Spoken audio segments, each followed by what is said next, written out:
School is now in session. Yep, we're ready for your lecture, sir. Good to see you. I'm Go ahead, so sir. sorry. Vishal, before we get started, can I please get you to remove your screen share so I could take a screenshot of everybody? Sure. Great idea. Let me do it here really quick. Okay, everyone smile. If you want to hold up your school sign, you can.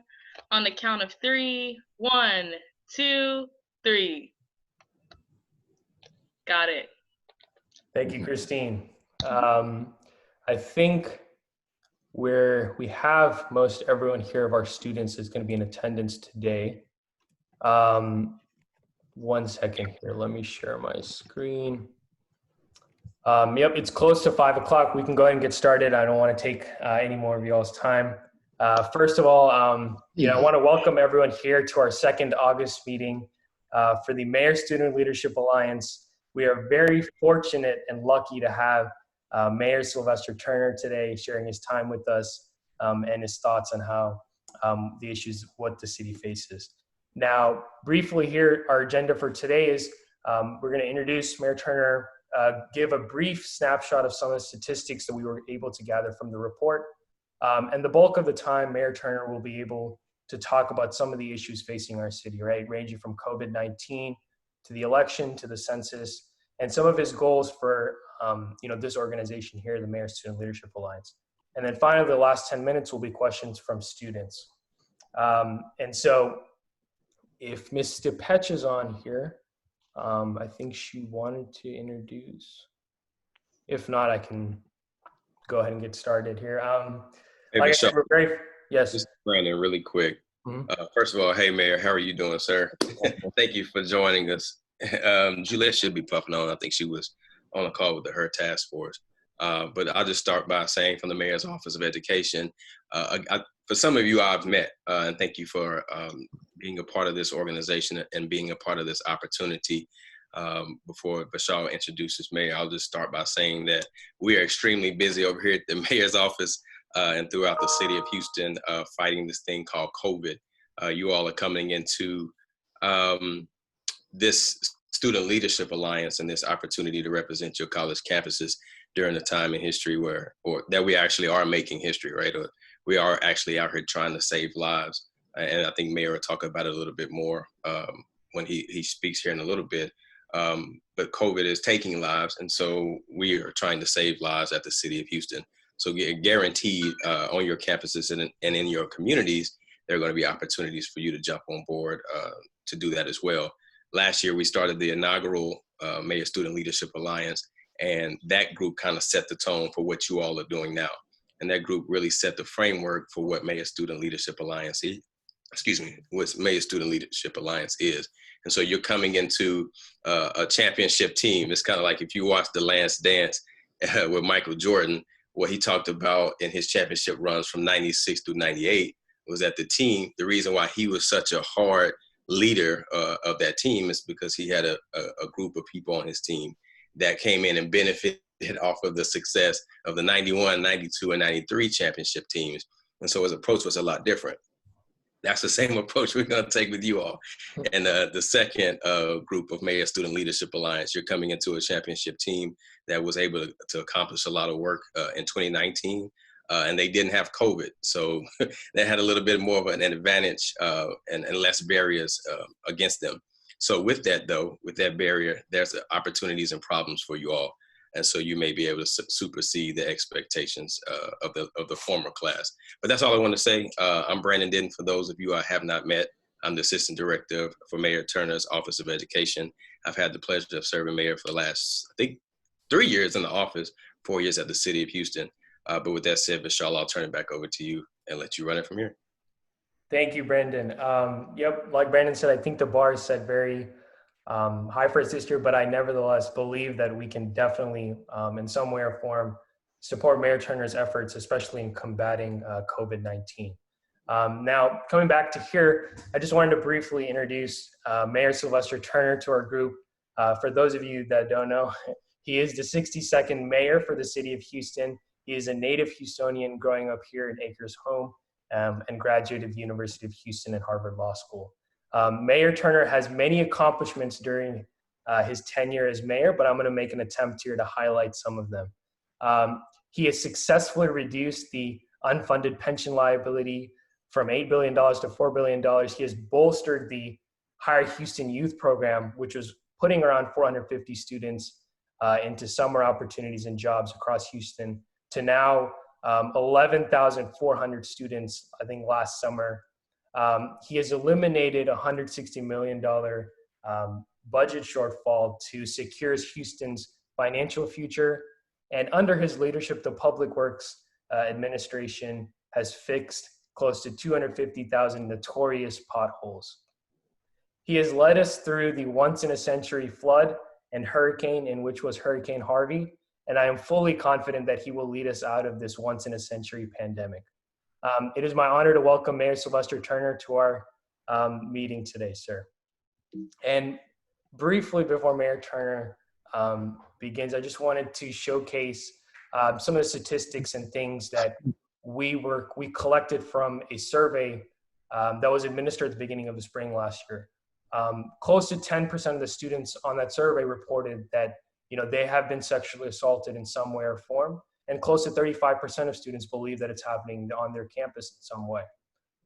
Close to 30% of students believe that there's not accessible transportation around their respective universities to get to class and to and from.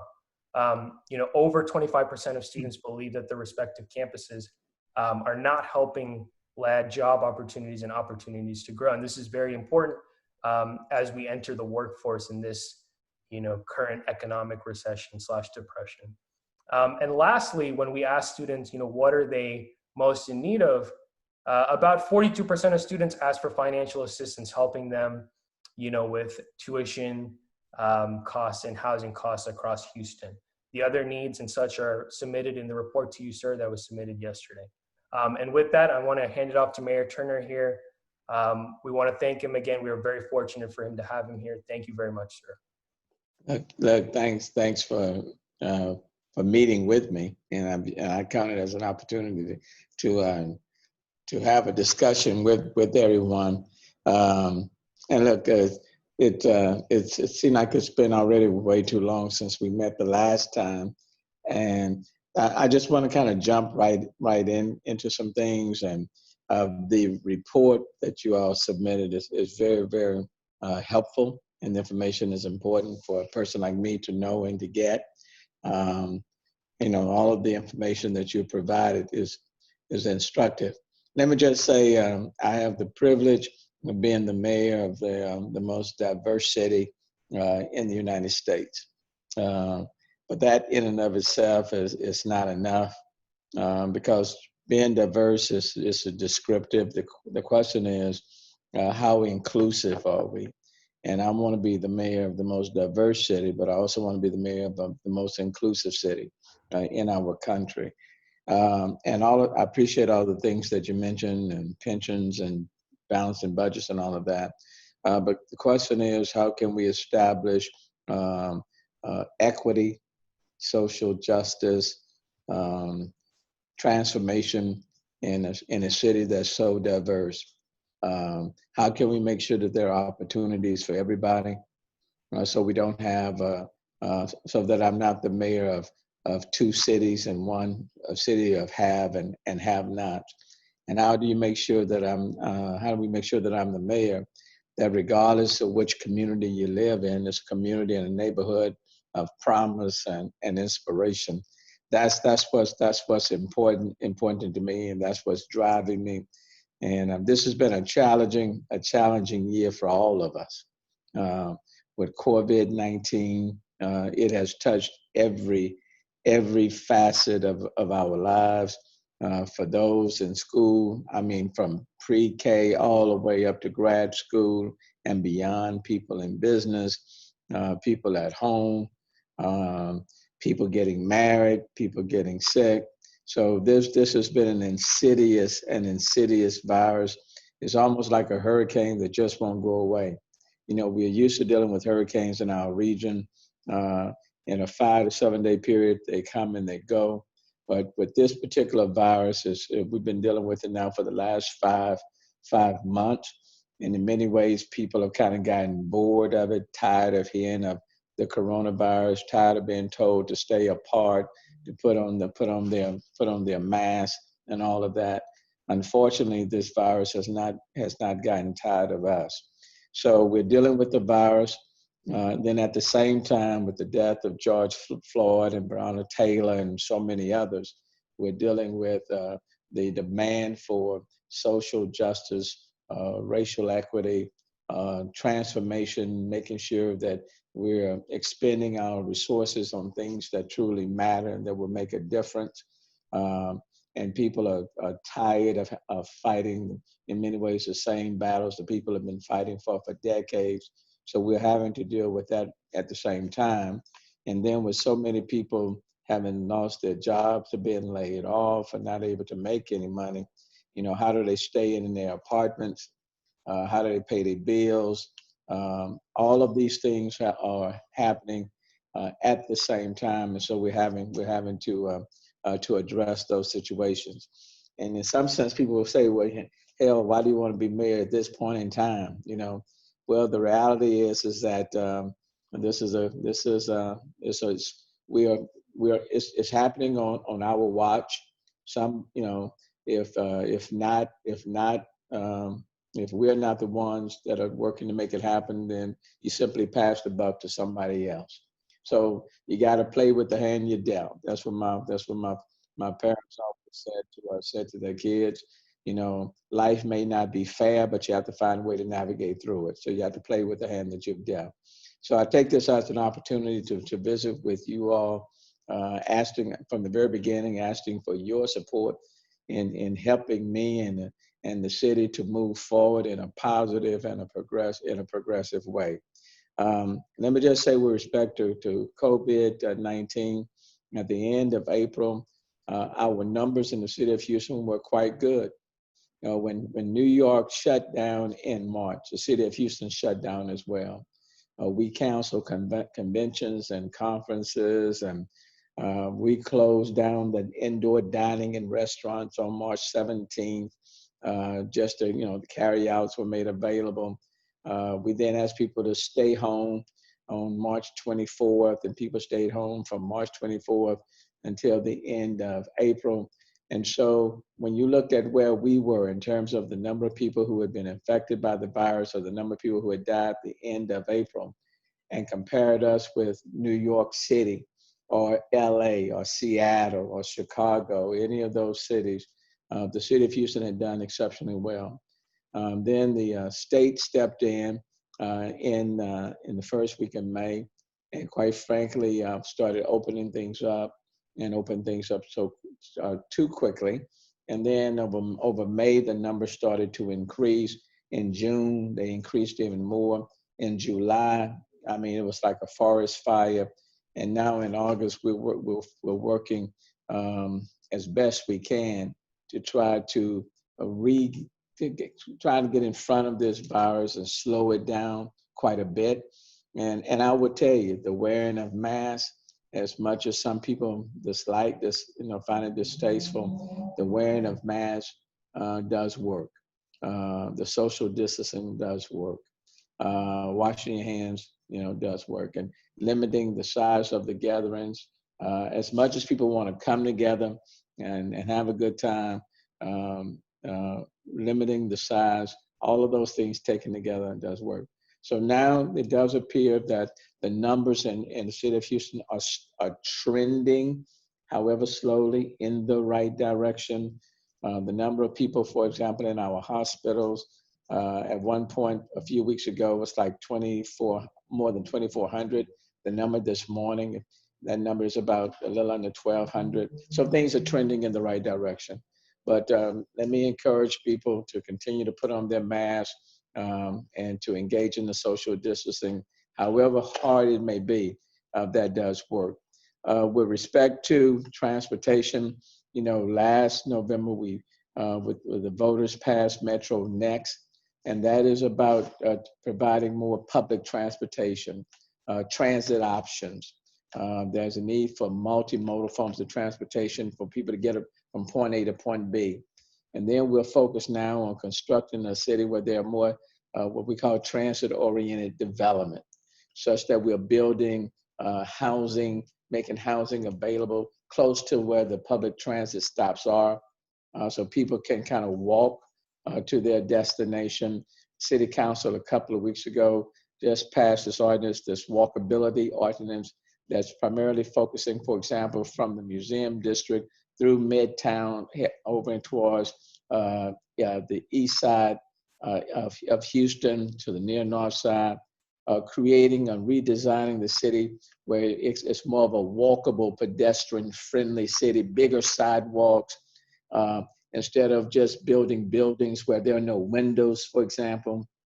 We now, as we go forward, building buildings where there are windows, more retail, make it more attractive, but what we call more of a walkable area, walkable city.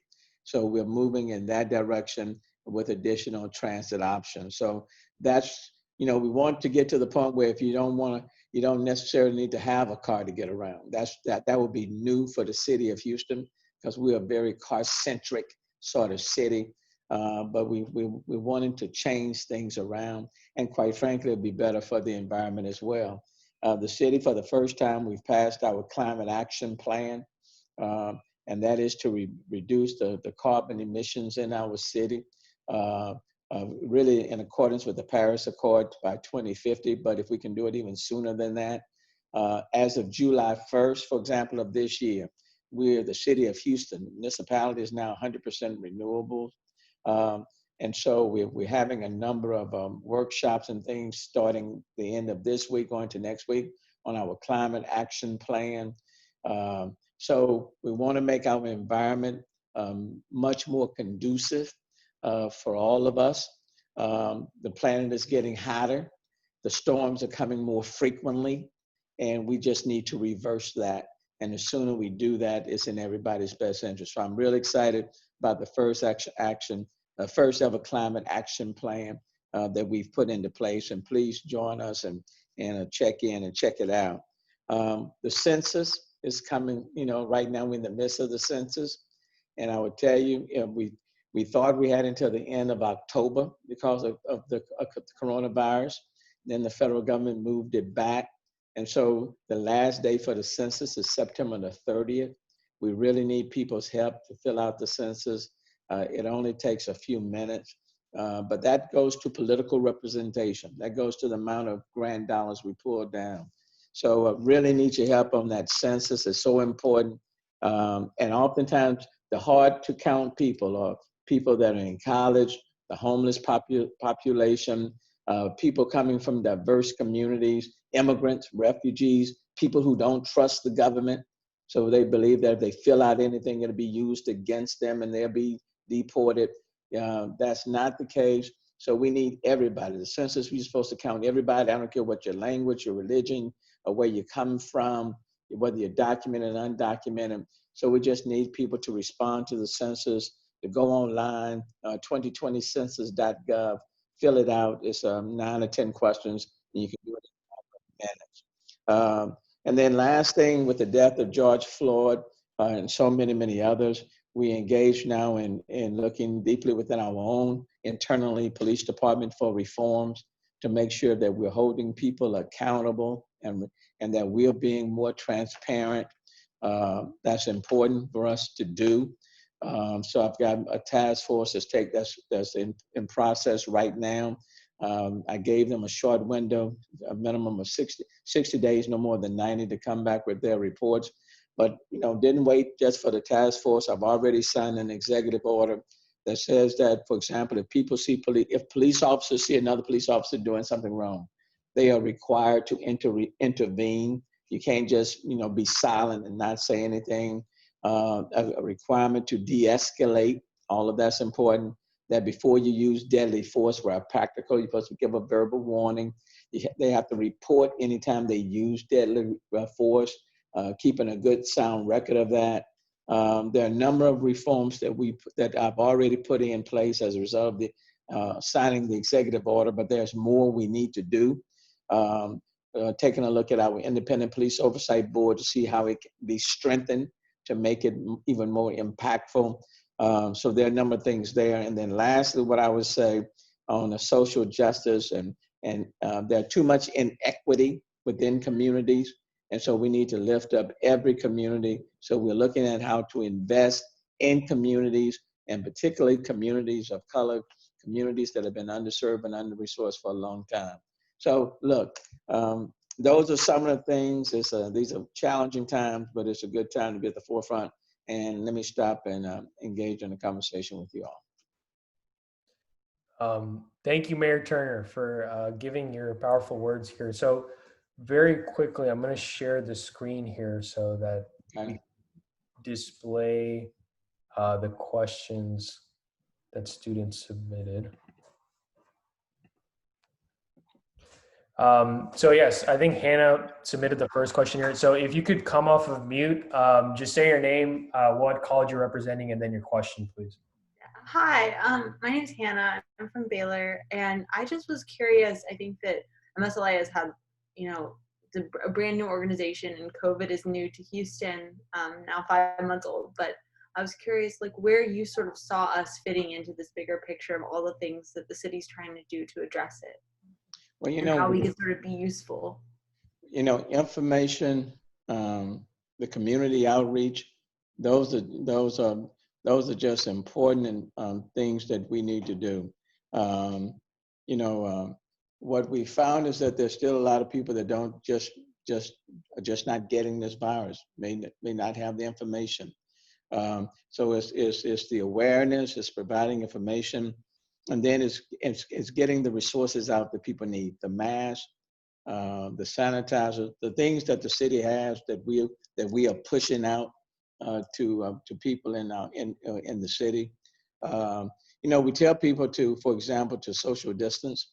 It's hard for certain communities to social distance when there are two multi-generations, sometimes in a home or in an apartment. So it's hard to social distance. Even in those situations, having the mask, all of those things that are very, very helpful.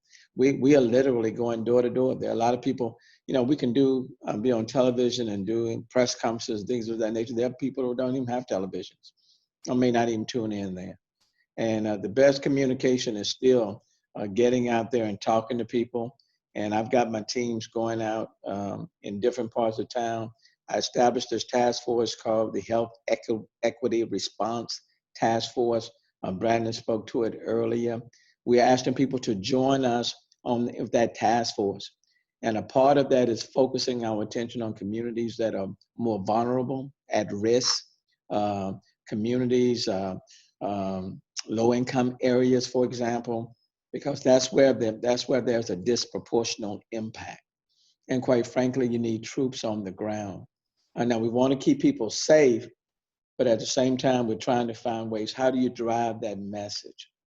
And then in many cases, just helping us out with social media, the utilization of technology. And then we've got many, kids who are learning virtually, but their parents, for example, may not be in the best position to assist them. So I know, for example, Houston Independent School District, they are looking for volunteers to assist. Quite frankly, we need as many volunteers to help a lot of these families, a lot of these kids who are having to engage in learning virtually, but they may not have that support at home. And not because the parents or their guardians don't want to, they just may not know. And so we have to be sensitive to that. Because you want to keep the kids safe, just like all of you want to keep you safe. But if people have to learn virtually, they may come from a household like mine when neither one of my parents graduated from high school, and they were not able to help me with my homework. And then I had to rely on somebody else to assist. So there are a number of places where we need people to step up, and you just have to find the space where you're most comfortable. And we want to work, and we invite you, and then we're open to ideas. These are my ideas, but you may have ideas that are a heck of a lot better than mine. So feel free to, to offer your ideas to a person like me. And I'm here to listen because this is an experiment that we're all going through that we haven't been through before, okay? So I don't have all the answers. All I know is that I see the pain and I see the families that are impacted and I see the communities that are disproportionately affected. And, and I know we've got to do more than what we have been doing in order to get through it. But we don't want to leave anybody behind. Thank you. Sure, thank you.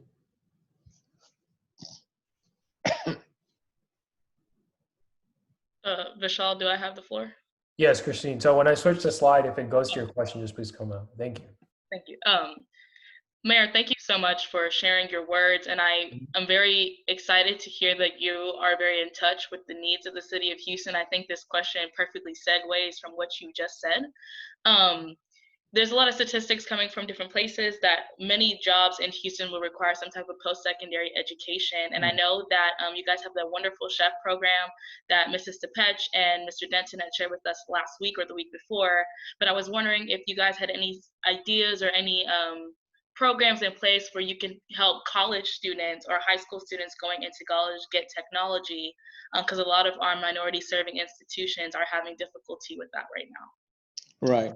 Well, the focus, one of the main focuses for the city and for me right now is our emphasis on startups and technology and innovation.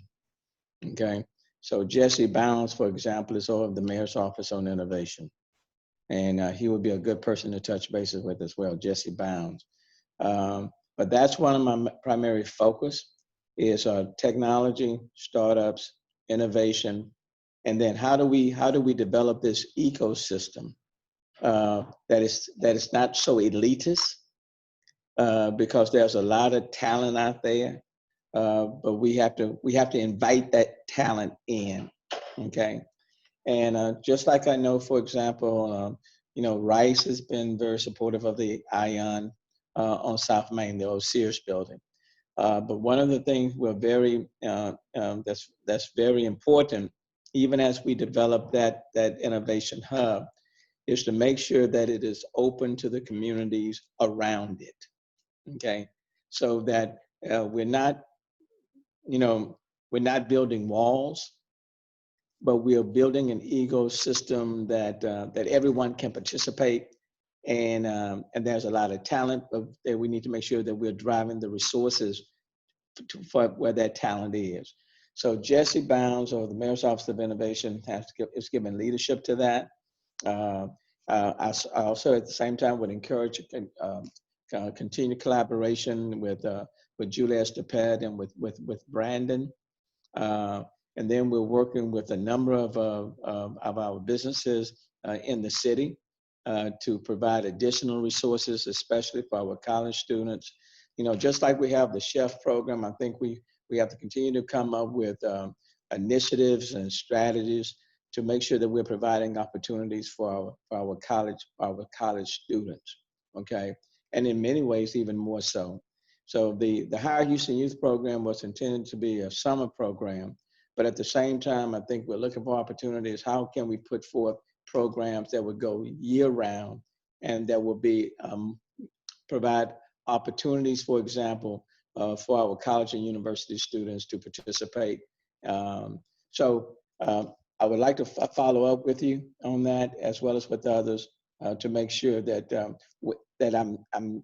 that we're addressing your specific needs with strategies and initiatives in order to make sure you get the equipment and the resources that you need. Thank you very much. Yeah, if you don't mind me speaking real quick, Vishal and Mayor, but Christine, we just had a conversation, since you're at HCC, I think it's relevant to mention that we had a conversation with HCC today, and they mentioned to us that they have 1,900 students in particular that qualify for work study money. And could we help them facilitate 400 of those positions? I might need your help facilitating that. So let's get together.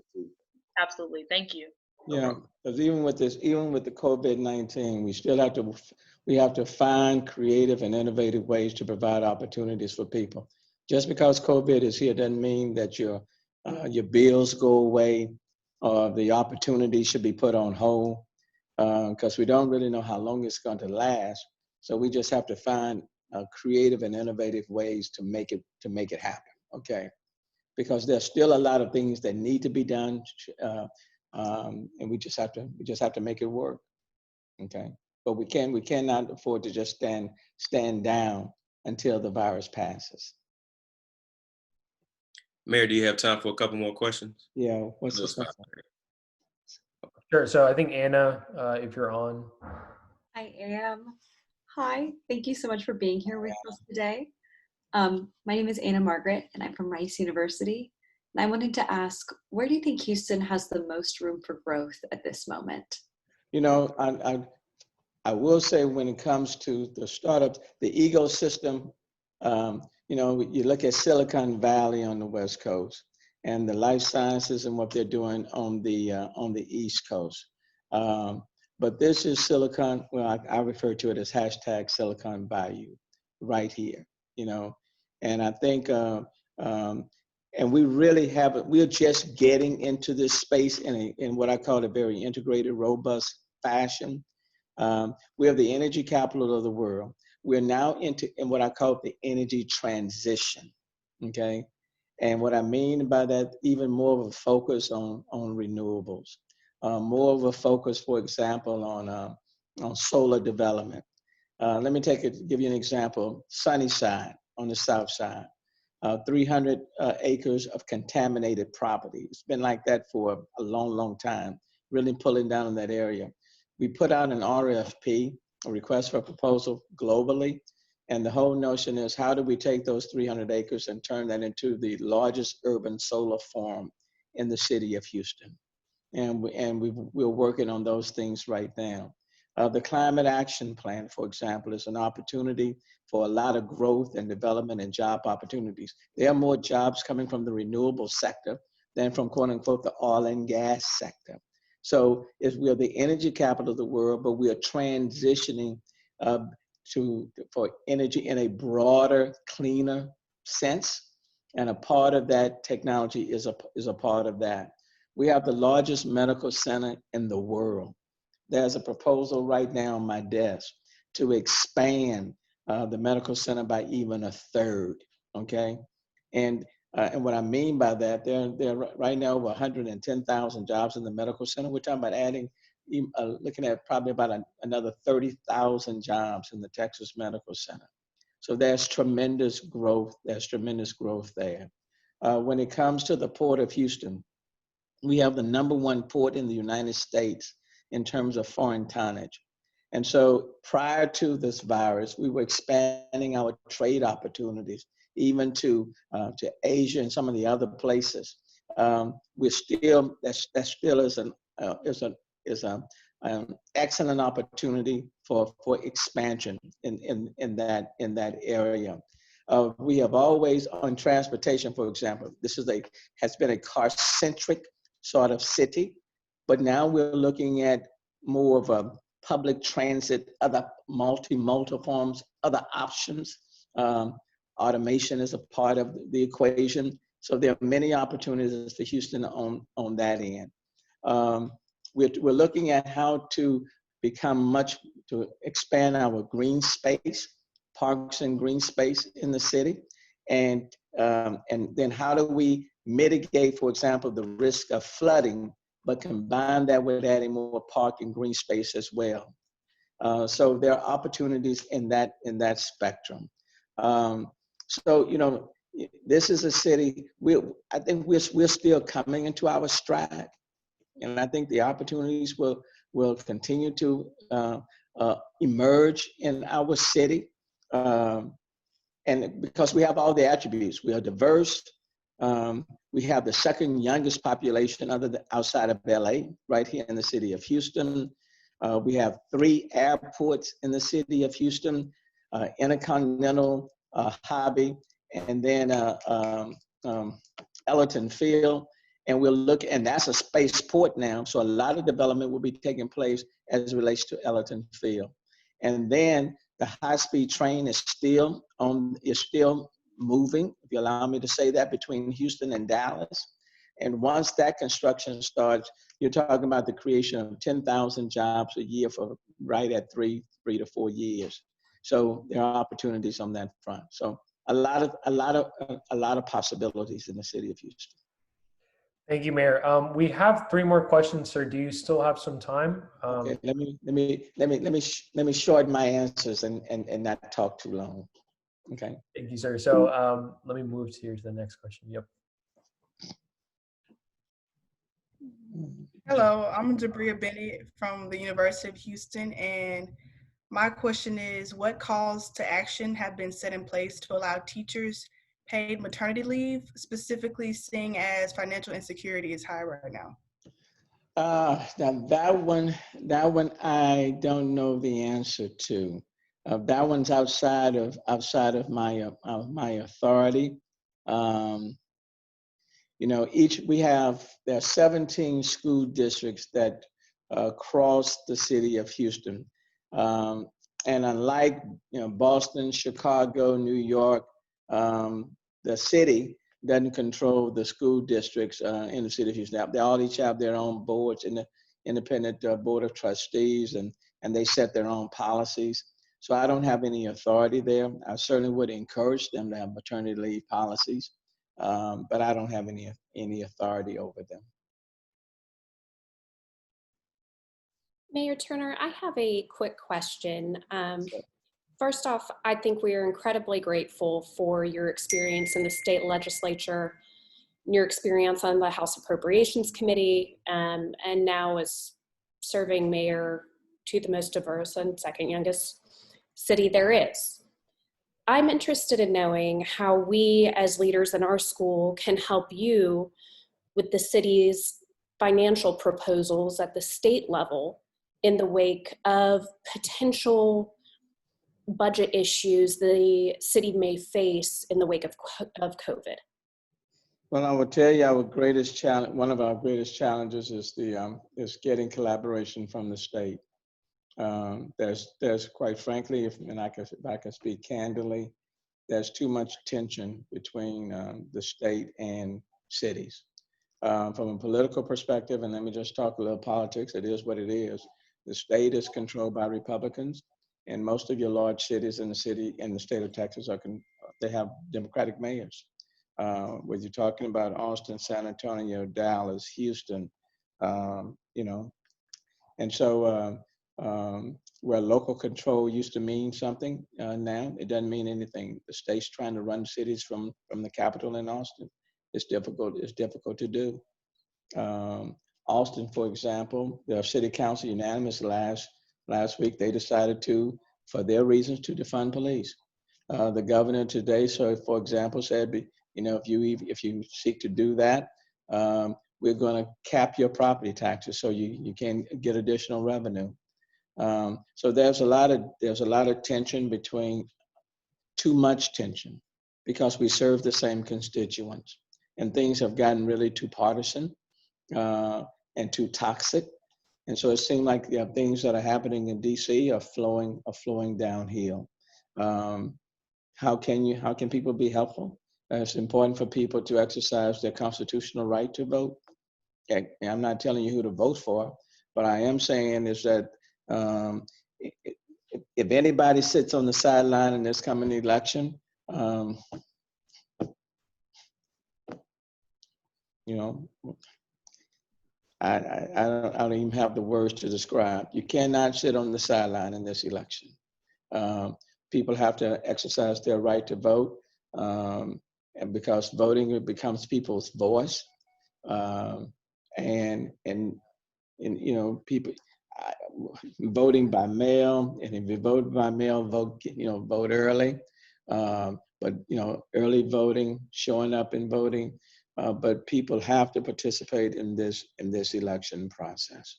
People just have to, and quite frankly, if there's not a tsunami of people voting in this upcoming election, I will be sorely disappointed, because Mara Angelou said something years ago that applies today, And she said, when people show you who they are, you need to believe them. And I think at this moment in time, people have shown us who they are, and we need to believe them. And if people don't exercise their right to vote, and if they don't go to vote in a huge number in this upcoming election, then shame on us as Americans. Thank you, sir. Thank you. Hi, Mayor Turner. My name is Cameron Laverne, and I'm representing Fairview A&M University. And then also by default, I'm a native Houstonian. I went to Booker T. Washington High School. And so my question has to do with racial equality and understanding what laws are attainable in like the near future that can help with racial discrimination, whether it be police or also like community actions that we can forego and really be attainable in the next 1 to 5 or next 10 years. And also with that, creating, I guess, laws and maybe practices where civilians and police alike can have an understanding and respect for each other. That way tensions can be mitigated. And there's a lot in those two things. Let me just say with respect to laws themselves, Congress several years ago allowed the Voting Rights Act to expire. It really needs to come back, okay? And that's on the federal level, and the Senate needs to restore and reenact the Voting Rights Act. There are a lot of people who praise former Congressman John Lewis when he died not too long ago. But if people admired him and if they thought he was, a great statesman, then they need to honor him by passing the Voting Rights Act, and they need to do it like yesterday. That's the greatest impediment. The absence of it is the greatest impediment for people to vote across the board.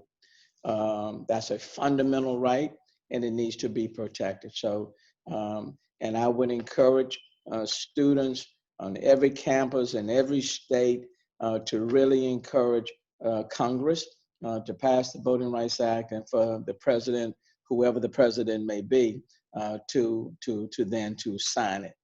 In terms of police and community relations, the two should be on the same page, on the same team, moving in the same direction. Look, quite frankly, both groups need each other, but it's difficult to have it if people don't, if the community don't trust the police or don't view them as some that you can call them and they're there to be protective of you instead of harming you. But quite frankly, both should be working together, moving in the same direction. I will say to you that most overwhelming majority of police officers are fine, but you do have some who overstep their bounds, go too far, disrespectful. Well, we need to deal with those. And so accountability, holding people accountable, making sure that we have the reforms in place. All of those things are critically important. Making sure you have the right culture, making sure that you have diversity up and down in police departments, making sure, for example, that we're recruiting people from all communities, and that police officers understand the community that they are policing. So it's not just about community policing, it's about relational policing, having a relationship. So police officers know people in those communities, and the community know the police officers who are policing their communities. That trust is the biggest element. You lose that trust, you've got a problem. And if you fear one another, you got a problem. Then there's been, for example, a cry, for example, to defund police. For me, what I hear is that what people are saying is that, don't just invest in building a huge police force, but make sure that you are investing in communities, making sure that you invest in people, to give them the opportunity for them to achieve their God-given potential.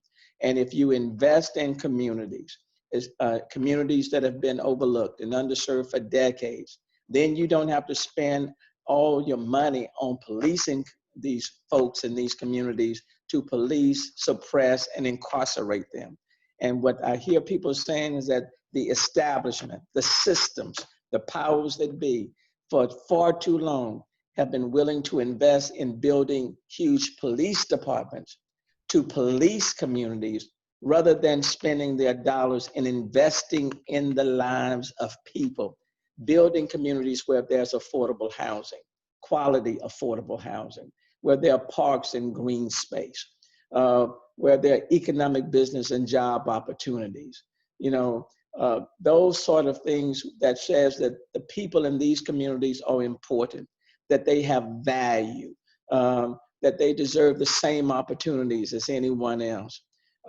Because if you don't do that, then what happens is that then police then are constantly responding to these communities, and that constant interaction is going to create tension, and then the wrong thing happens, and now you've got a firestorm, and it's hard to put out, okay? And so we have to get it right from the front end, okay? We have to get it right from the front end. And if we get it right from the front end, then we won't have to ask the police officers to do everything. And lastly, to give you an example, when it comes to, for example, to homelessness, you know, we'll call the police. When it comes to domestic violence and abuse, we'll call the police.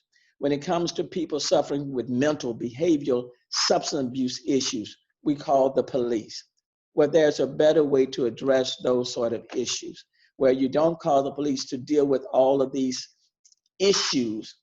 There has to, you know, we just need to make sure that we have the right models in place to send the right people where the needs are, and not sending the police, and then all of a sudden you have a skirmish, and then something happens, and now, you know, everything is crazy. So these are systemic issues, okay? Now I'm the mayor, I've inherited all of it. And I don't have the luxury of passing the buck. You know, I got to do everything that I can to kind of readjust the pieces on the table. And you can't do it overnight, but we can certainly work at it, and we have an obligation to work at it.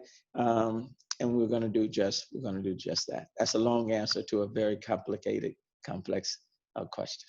Gotcha. Thank you, Mayor, though. It's funny you said that, because me and Christine have talked about this in the works of creating proposal, and it goes along those same lines. So it's good to hear your commentary on that. Thank you. Again, I think those are all the questions that we had submitted for students. If anyone has one last question here very quickly, if not, we can thank Mayor Turner for spending his time with us today, listening to our concerns, answering our questions. On behalf of students, sir, I very much want to thank you for spending your time with us today. We really appreciate it, and we will be in contact with anything moving forward, sir. Thank you. I'm so sorry, before we disconnect, there were more people that joined after I took the picture. So now that we have all the screens on, can I please have one more picture? I'm so sorry. Okay. Everybody who can turn the camera on, ready? Okay, 1, 2, 3. Thank you guys so much. Thank you all. I appreciate it. Okay. Thank you. Stay in touch with me. Thank you. Bye. Okay, bye-bye. Thank you. Okay. So yeah, first of all, I think that was a very powerful experience for myself. I'm sure you all feel the same way. Just give me a second here. Can't find my.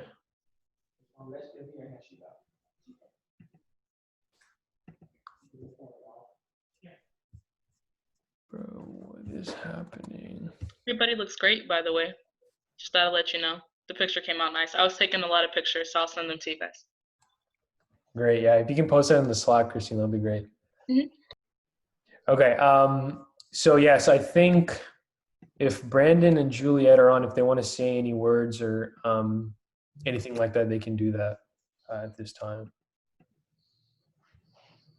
This is Juliet. I apologize for joining in a bit late, but I just wanted to say it's such a pleasure and an honor to be able to spend time with you. It was great to be able to have an personal conversation with the mayor of the city of Houston. So I just wanted to say, your leadership and your service, presents unique opportunities. And, as Vishal and others that created this organization demonstrate, ask and you will receive an answer, right? And so it just demonstrates the power of being at the table, having an opportunity to connect. We are dealing with one of the most challenging times in our history, as the mayor described, things that seemed like extraordinarily insurmountable, complicated challenges before COVID take a real backseat now that you see such dramatic change going on. So we really rely and will, when mayor says he wants your input and insight, he is extraordinarily sincere in saying that. It is not just words. He wants your input. As we described before, the CHEF program was designed based on our interaction with young people. It's for 18 to 30-year-olds. You have talked about your interest in getting more job opportunities, helping with transportation, public safety, ability to get to places, trying to figure out how to make this a more livable, accessible, welcoming city. Those are ideas that we really would love for you to bring to the table to help us as we design policy. We're dealing with problems that have not existed probably ever. We haven't had a challenge like this probably since the 1918 flu pandemic. So this is all new to us, and your unique insights and what you're learning in school, what you bring from your community is just critical for us to be able to come up with creative, innovative designs. Our chefs asked at one point, what's the limit? And I said, okay, I have a floor. The floor in all of this is, come with an open heart and your mind willing to share. The limit, just present whatever you think can help us solve these problems. So, and mayor is the mayor of the 4th largest. Hopefully, if we get the census figured out, we'll be the 3rd largest in the country. We really, really need help on that. We've got a lot of information that every point that we lose is millions, and I sound like Carl Sagan, it's billions and billions of dollars at stake. And we are really, really down. And we've got forces at play that are challenging us beyond measure. Who changes the deadline from October 31st to September 30th in a global pandemic? Who's out there getting rid of, literally getting rid of U.S. post office boxes, tearing them off the ground, putting them in trucks, and taking away our rights and our access points to good government. So I'm just telling you, we're dealing with challenges that we've never probably seen in U.S. history, with our mailboxes getting taken away. And at this time, when it involves the census, when it involves people getting their medication, when it involves access points, when you're supposed to be social distancing at home, well, I could go on and on. But I'm just saying, you are our future. You have a unique insight. We've seen from the Black Lives Matters, from the response to what happened to George Floyd, the young people are taking to the streets and calling attention and bringing the people that are in power right now and calling them out on what we hope and aspire and believe that this government should be providing us. And so I say that just to say I'm humbled and honored to be with you here tonight, to be able to talk to you, and I'm excited to learn more about your suggestions, recommendations, and contributions to the City of Houston. So thanks again. Mrs. Tepech, thank you so much for saying that the deadline changed, because I thought I misinformed my entire SGA, and I was like, guys, I swear I saw it on the website. I swear it was the 31st of October. Thank you. Yep. Thank you, Mr. Petch. I think this kind of reemphasizes the point that I think both Mr. Petch and Mayor said, is that they really take our suggestions and our input seriously. And so, any of the work that we do here really does amount to some kind of change. And so, it is very necessary that we all continue to do this work. I feel like this year we've gotten off to a great start, starting early. We already have a lot of proposals in and things of figuring out how we can best serve our students as well as the city.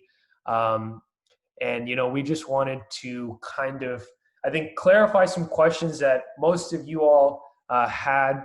I think Christine kind of reached out to some of you also reached out to me about questions.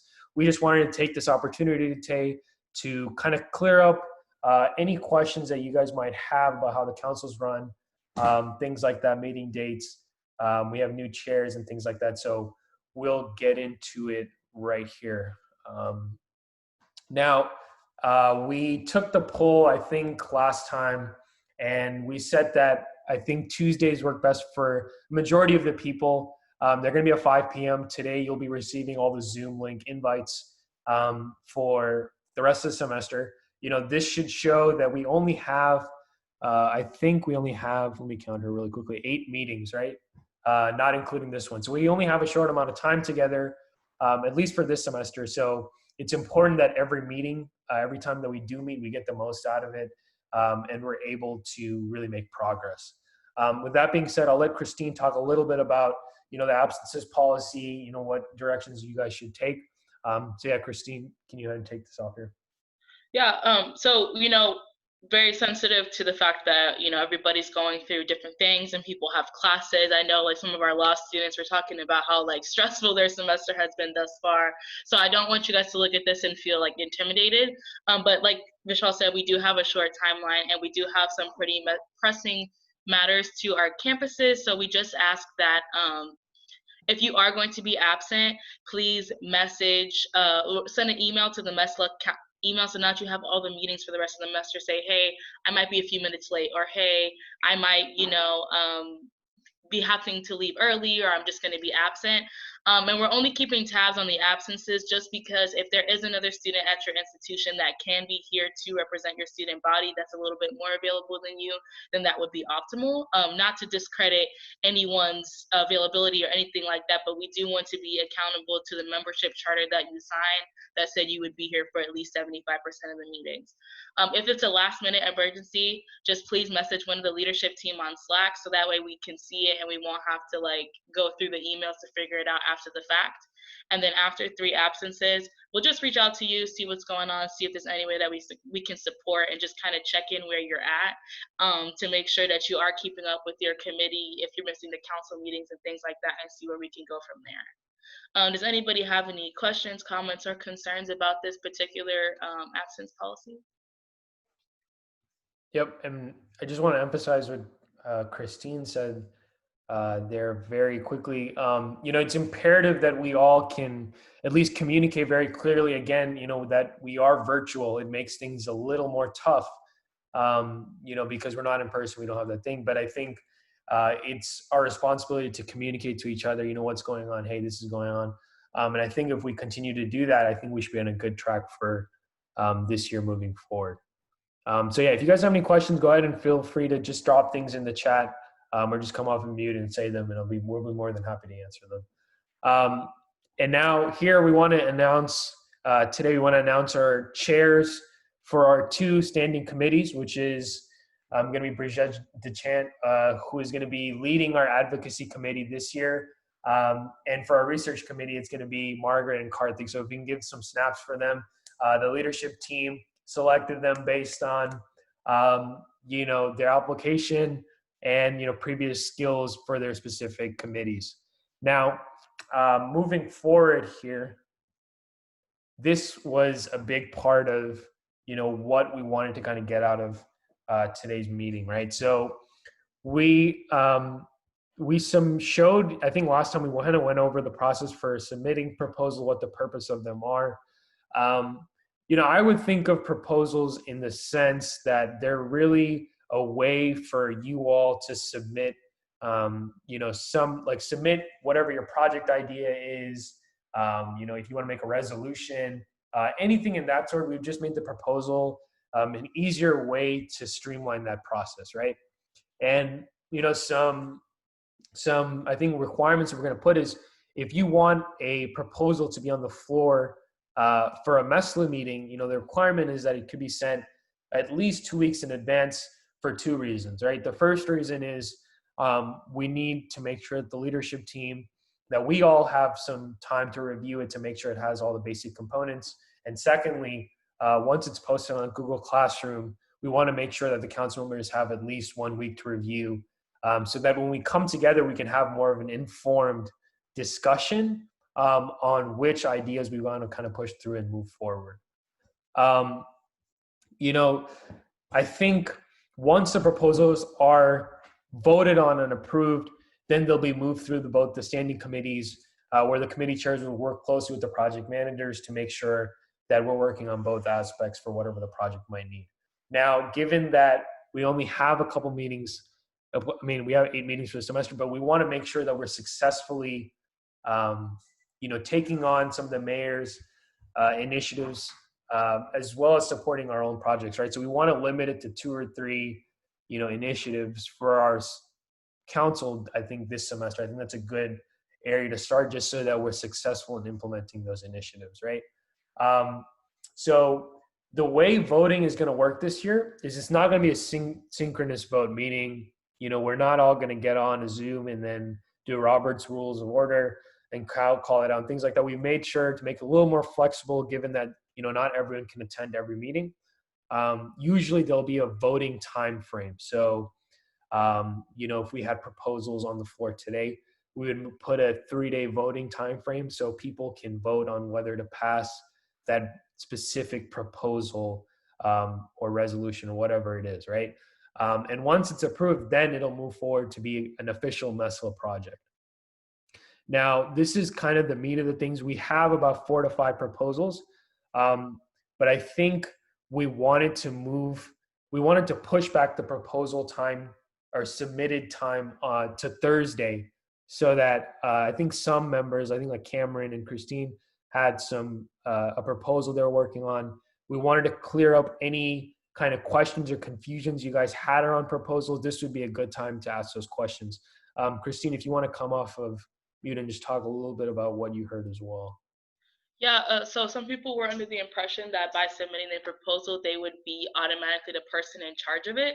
And that's not necessarily the case. So if you had an idea and you wanted to like fully develop it, and like you weren't able to necessarily be the project manager, but you did think that it was important for MESLA to work on it, I think the best thing to do would be to make it as detailed as possible so that we can look at it without you having to be necessarily there to like fill in the gaps.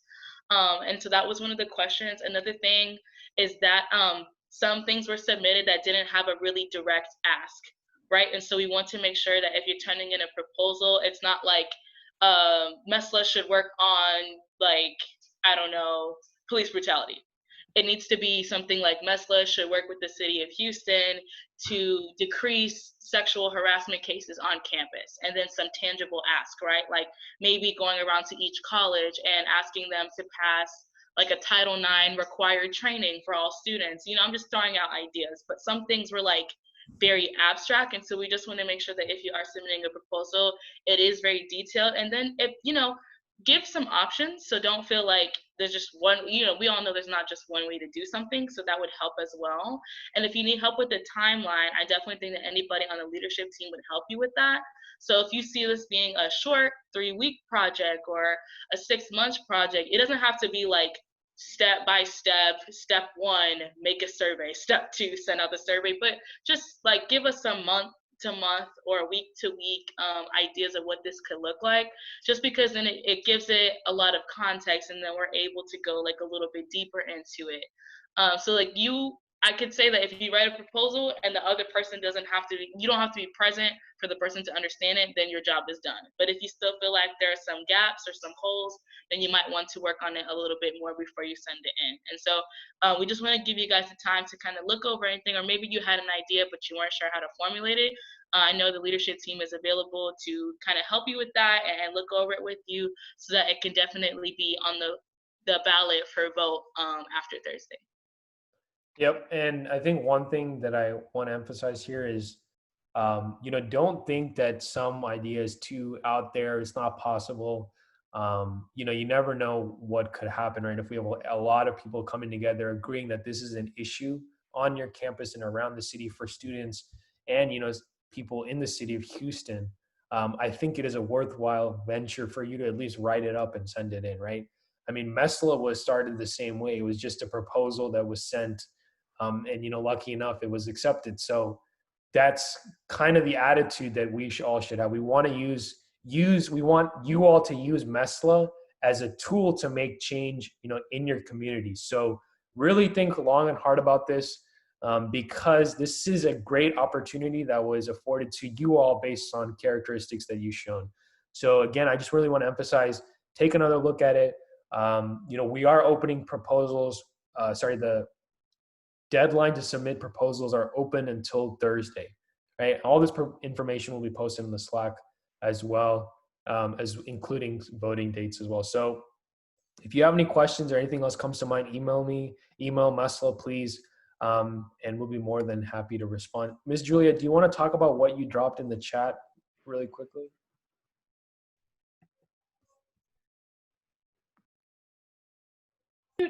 Sorry, I'm also preparing a PowerPoint presentation for the mayor. Multitasking. So I just shared with y'all some information that actually came from the presentation I'm working on right now. We have a teletown hall, a mayoral teletown hall that's in collaboration with the Mayor's Health Equity Response Task Force.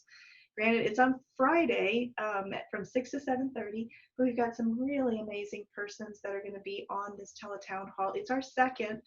It's a focus on the escalation of mental health and substance abuse issues that have just really increased by approximately 40% across the board, especially hitting essential workers and persons from vulnerable communities especially hard. The conversation is going to have 3 breakout sessions.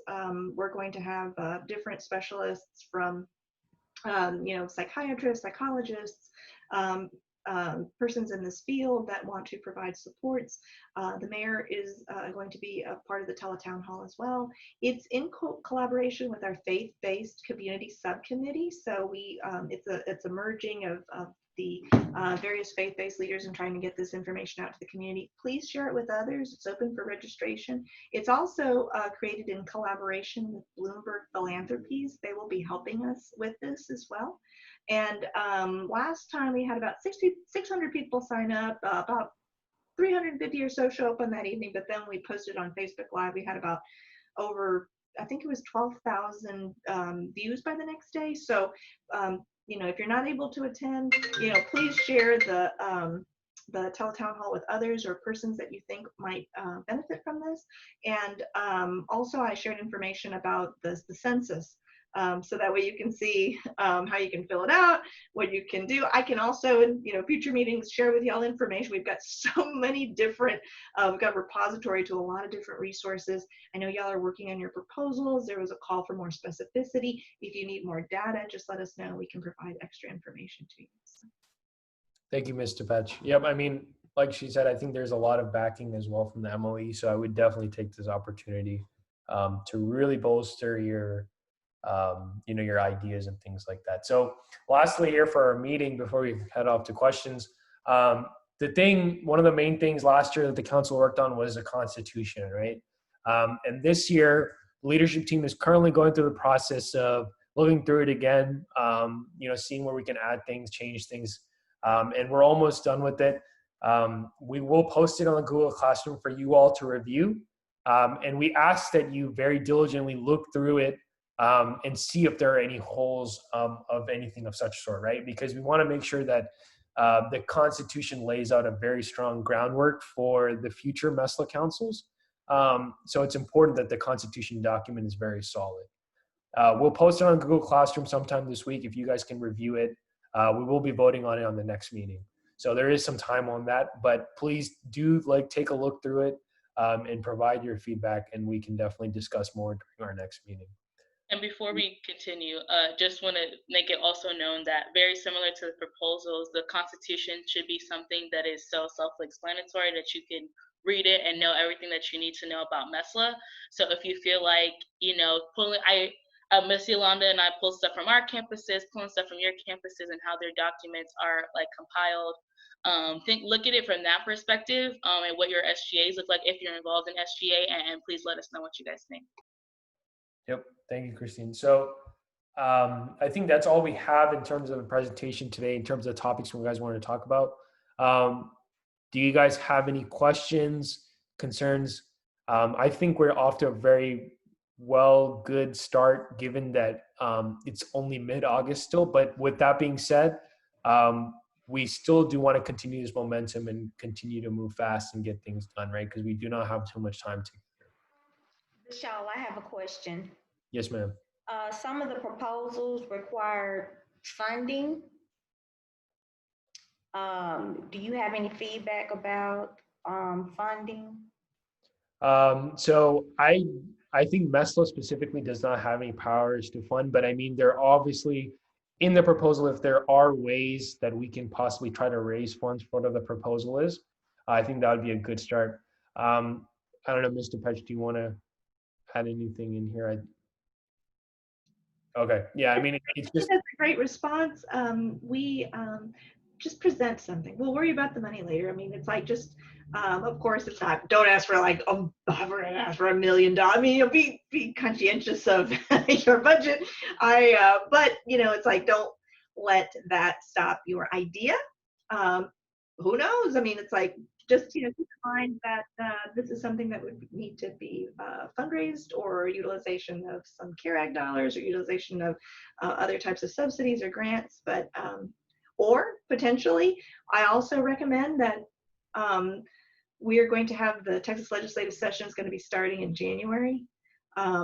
There are ideas that you might pitch that might have a large price tag, but might be something that we could share with our GR team to potentially be something that we could try to push in the next legislative session. Thank you, Mr. Petch. Yeah, I mean, like she said, I think if we can also think of, innovative ways to kind of fund any projects, I think that would be the best way. I mean, but obviously, right, don't let that stop, what your idea is. I think the idea is the most important thing. If it is a problem on everyone's campus, and I think it is something that definitely needs to be addressed. So thank you for that question, Ms. Yolanda. I've got a quick question for Mr. Petch.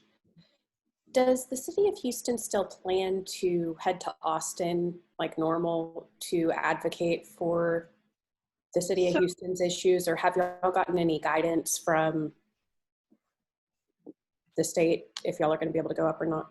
So, you know, that's a good question. There's a lot of people that are still trying to figure out what's going to happen in the next legislative session. I don't have an answer for you right now, but give me a second. I can call somebody and see if there's I think the latest that I've heard was, you know, they're still trying to figure it out. There's probably going to be a lot of virtual meetings. We know that that's probably going to be, you know, typically before the start, there's a lot of committee meetings that happen. And, you know, I think there's going to be a big push for a lot of it to happen remotely. Now, opening up the legislative session, I think they're still trying to figure that out. So. Absolutely. Thank you. Yep. I think, Alan, you said you have a question? Yeah, I mean, it was kind of along those lines. I know that higher ed institutions have a day at the Capitol, and we go and we advocate for institutions. And so I think it'd be really cool if MSLA went on behalf of the mayor's office and said, hey, you know, this is who we are, this is what we do, and just, you know, show up and show out. And if, you know, if funding is something that we decide that we need, and then, you know, with the help of the mayor's office of education, maybe that's something that we can lobby, but not really call it lobbying, you know, the legislature to get funding. I'm sure that's where you were going, but we can yeah. educate. Cool. Yeah, thanks, Alan. So let's talk more about them. That sounds like a great idea. I actually did that when I was in the U of H, so I'm pretty interested. And then let me know if you want in a future meeting for me to call in like our government relations team to provide some more suggestions and information about the city's legislative agenda and y'all's interest in what you would like to push in the upcoming legislative session too. That would be great. Yes, Mr. Petch.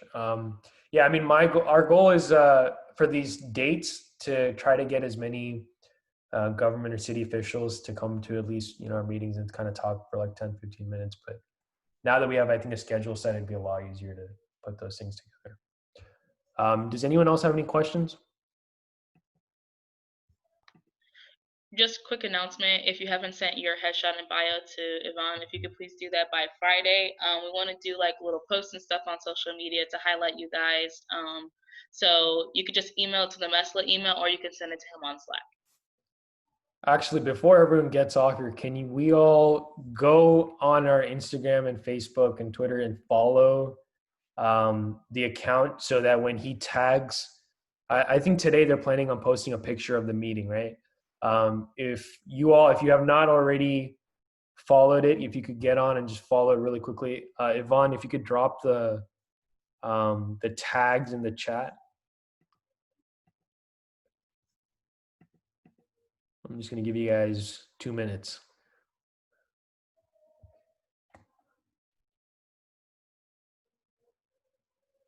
It's just so that, we can tag you all, and then, you all post on your stories, tell friends to follow. I think social media is definitely going to be a very important tool for us to disseminate information and things like that moving forward.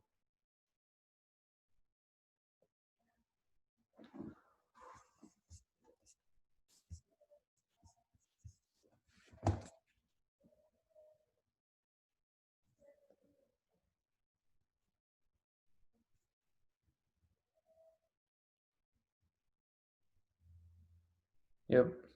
Starting to get some followers here. Cool. Well,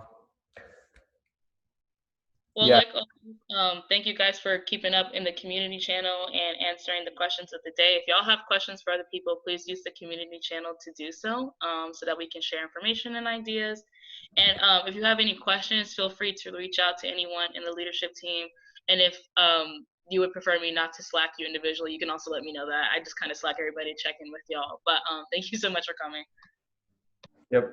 Thanks, guys. We appreciate it. I know it's busy, especially right before school starts.